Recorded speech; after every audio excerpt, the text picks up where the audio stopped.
I thought I would do to not bore you after your nice lunch is to tell you a little bit about Michel Sefort and his life, because it's, as you can see, it spanned the entire 20th century. It's a major figure in the literary and artistic world. So there is much to say about him. And then tell you what I found and what I've been doing with this archive research and what I want to do next, because I have a lot. So, I move like this, I guess. Okay.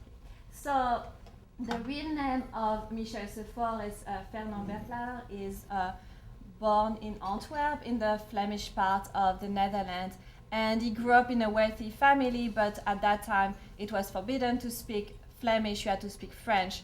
And so he discovered Flemish poetry in his mid-teens and was a poet. As you can see in this photograph, he has the attitude.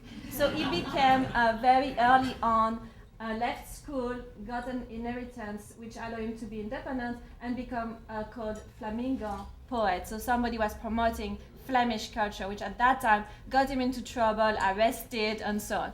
And if you look at the images here, you have a few posters, and this is because at age 20, he started his first literary venture, which was the creation of an journal called Het Overzicht, which was at first really about Flemish culture, Flemish nationalism, Flemish poetry, literature.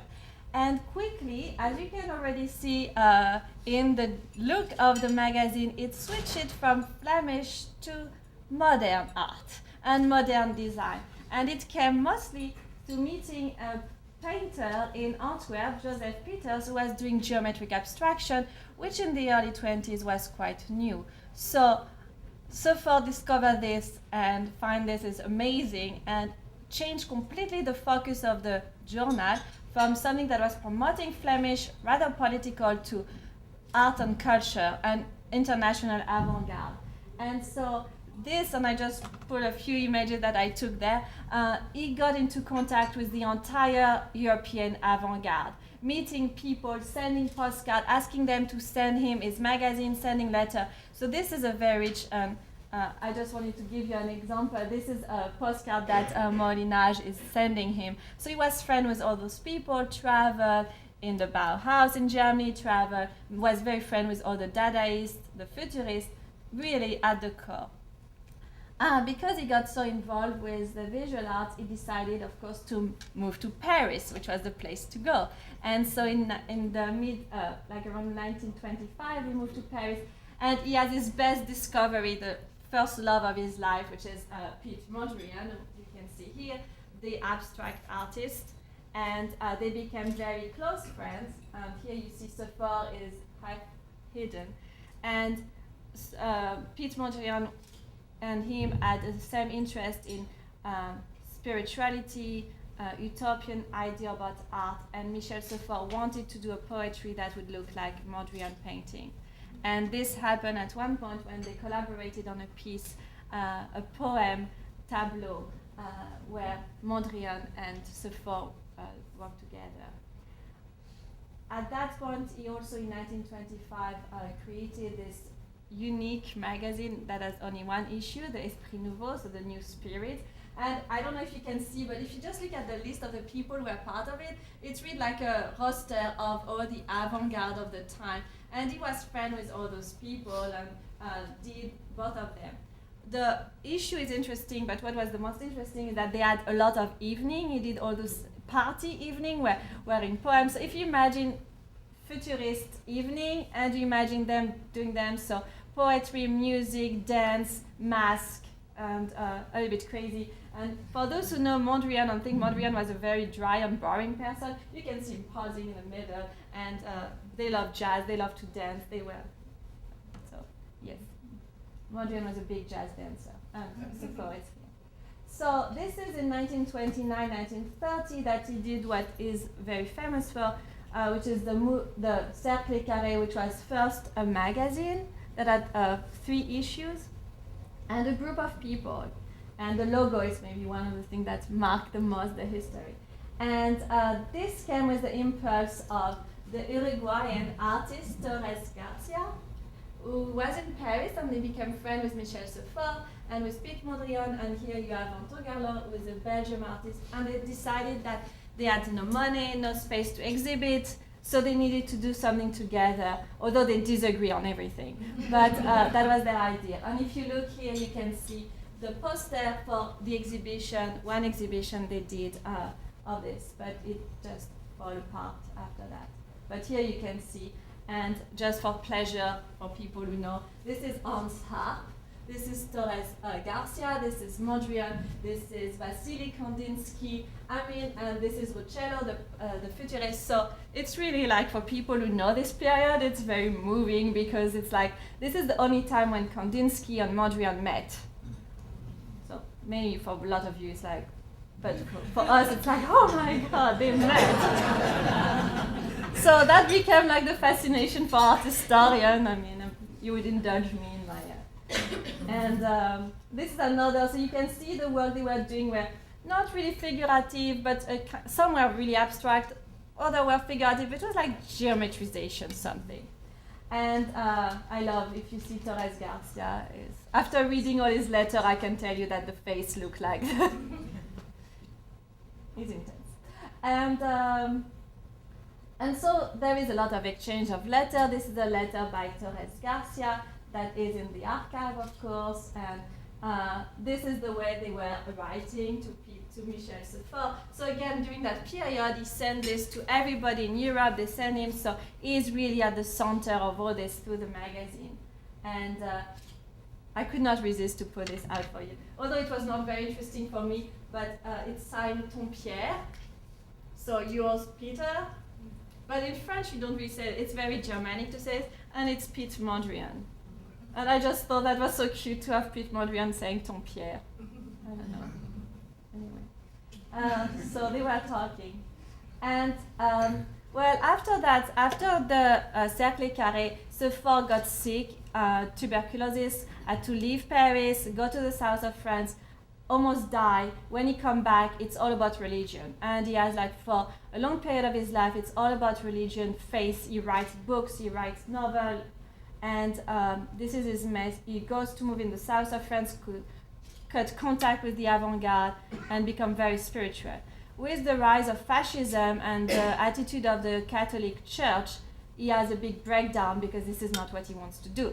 So from 38 to 48, he becomes more a novelist, writes a lot of novels, which are beautiful, and become like a very important, doesn't have a lot of success because it's the war, but very respected novelist.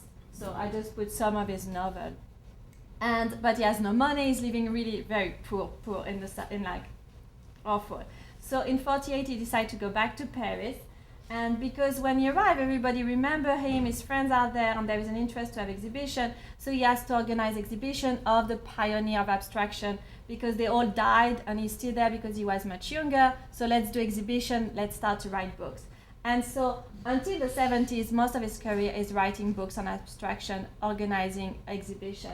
And he wrote the Piet Mondrian, which was the first big study of Mondrian, which he finished in 52, but was not able to publish until 56, and the Dictionary of Abstraction. Those two books, we still have them in the library here, because they are still today major, like, standard book for this, and he wrote much more.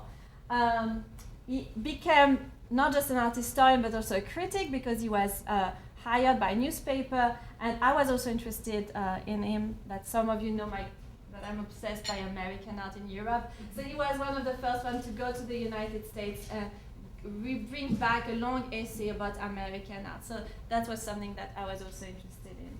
And when he writes all these books.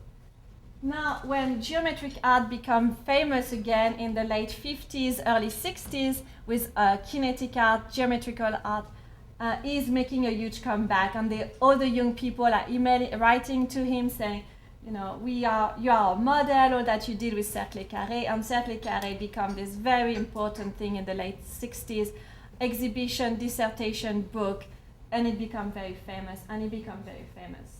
And what it is that at that point he started just to do art. He's writing a lot of novel, a lot of poem, but he became an artist, has a lot of show exhibition. And he died in 1999. So you almost live the entire century, was friends with everybody.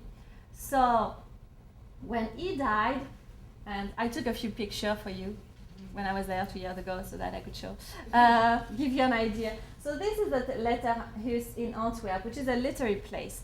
And all his archives were given there, which is interesting because it showed that he was wanted to be a writer, not an art historian.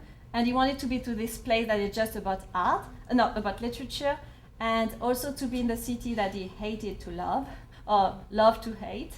And so it has been put there, and because it's really not in the path of art historian, because it's really a literary place, nobody has ever looked at those. And they arrived in the early 2000s, and then it's so much, because he kept everything, that nobody has been looking at those, apart from a few letters that, yes, have been known for years and years, because his letter to Kandinsky, his letter to Pete Mondrian have already been, but the rest is not.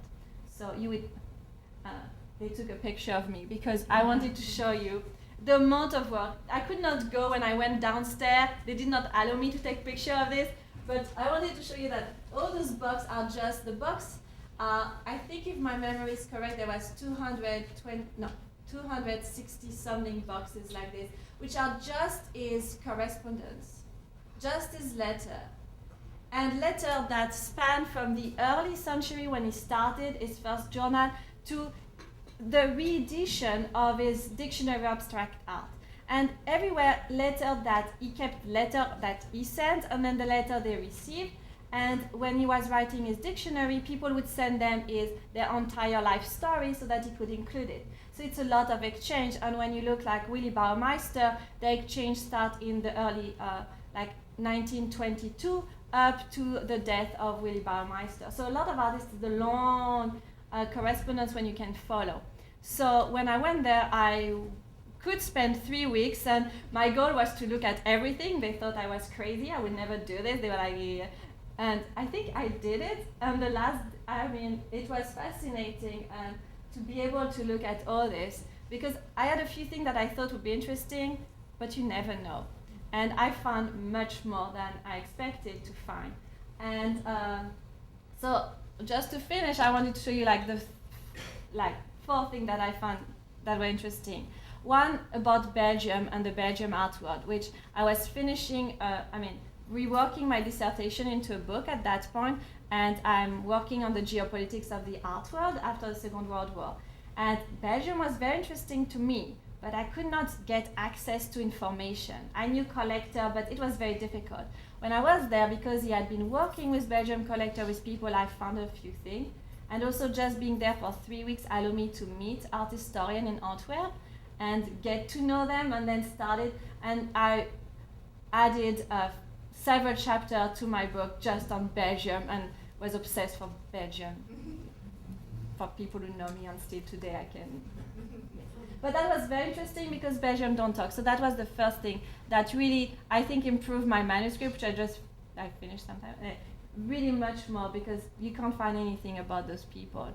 The second thing was the Cercle Carré. And I was interested in this archive for one reason, because I know the museum, the university in Athens, in Georgia, is putting together a book and an exhibition that would commemorate Cercle Carré, redoing the exhibition and publishing a book. And they wanted to publish something different. So I know the curator there, and he was like, could you try to investigate why it was not so famous before? Because this is exactly the kind of thing you do. So I was interested in why it was so unknown for so long. But actually, rereading the afterlife of Cercle Carré, I ended up more writing about how it became something in the 50s and 60s, because it was nothing, and through his writing it made it. And those are 2 letters, one by Torres Garcia sent just before his death when he's talking, and this is one by another artist who was part of it. But the artists are talking, and in 60s they're like, it's time to do something about Cercle Carré, it's the right time. So that was very interesting, and bringing a perspective, because nobody's looking at those past letters, you just look at the 1930s, but I was interested. So that was very, which led me to maybe what I found the most exciting, and I was so excited for 3 weeks when I was there, because I thought that to get what I want to do next. And what I found the most interesting, which would bore everybody else, but he was writing the history of abstract art of the early 20th century. And, well, we know writing history, you know, you write it, you interpret it. But this were fight, really big fight between him and people saying, I don't want you to tell this story. They had nothing to do with this. Publication of book prevented, the MoMA, the Stedelijk Museum in Amsterdam, all fighting with the way you are going to write. Really like making sure that the story, I mean, like a war of power of which story would go. And these are two books. This is the Mondrian by Michel Seffort. This is the De Stiel, which promotes another artist, Antje van Doesburg. This is, we could have ended up with a completely different, I mean, I'm teaching modern art. I did my master on this period.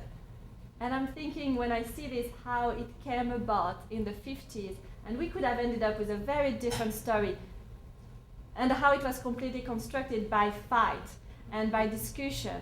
And so that was, and one of the things that I find interesting, because I'm not complete, I don't want to break up with American art, but that American art, there is a lot of American artists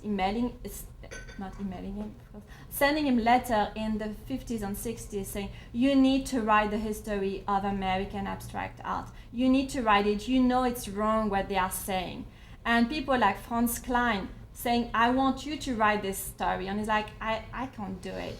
But so that this is people that is talking in his 1951 book that are completely different. I mean, maybe I've never heard of MacDonald Wright, who is a very important American artist but disappeared. So this is this alternative stories that were possible. So this is what I would really like to do. So now that I'm finished one, that will be the next book. The stories of abstract art, and because geopolitics, I think it has really a lot to do again with geopolitics of like the war on who was in power, publishing company, and the writing of abstract art, and look at the Alfred Barr versus this, and who won the story. And so anyway, it was great to have the opportunity to be in Antwerp for 3 weeks and have the time to look at all these documents instead of going for 2 days and just looking at what I would have thought would have been interesting and missing out all these things.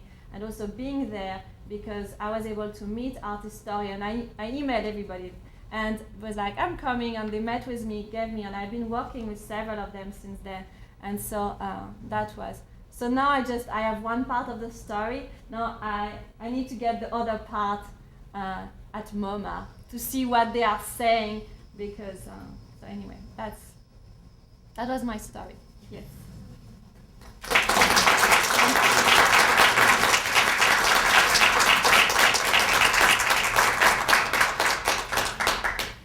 Quick question?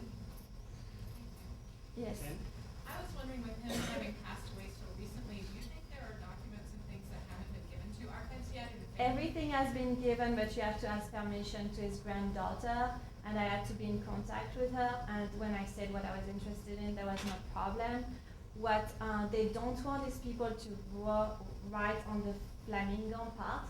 This is what they are really afraid, because it's really a very hot topic, because he was the defensor of Flemish culture, and after that moved to France, so the people thought he betrayed Flanders, and they don't want people to frame him as a Flemish. So but when you deal with art, they don't care. So I think everything is there. This is not the document that, if there is thing hidden, that would be the earlier part. But I think they gave everything. And I just looked at the letter. Then you have like rows of document books. I mean, because everybody was sending them their catalog. You know, he was writing those books, so every artist from all over the world. And talking about my mapping project, when I was there, I was like, it would be so cool to enter all those data and be able to map the entire art world at that time, because they were standing in. But for this, you would have, if I was a professor in Antwerp with a crew of little students who want to do master thesis, I have like 100 of ideas. But I think nothing is hidden. I was also curious, if I may, was the experience using archives in Europe similar to using archives in repositories in the US? Well, I mean, I always find that this archive was really funny, because I've been like at the Getty, where I was in an isolated room, controlled temperature, really cold, with gloves, and you could not do anything, and you could not make a copy. Here it was, as you have seen in the photograph, doors were open, no air conditions, really hot, and I was like using paper and pencil.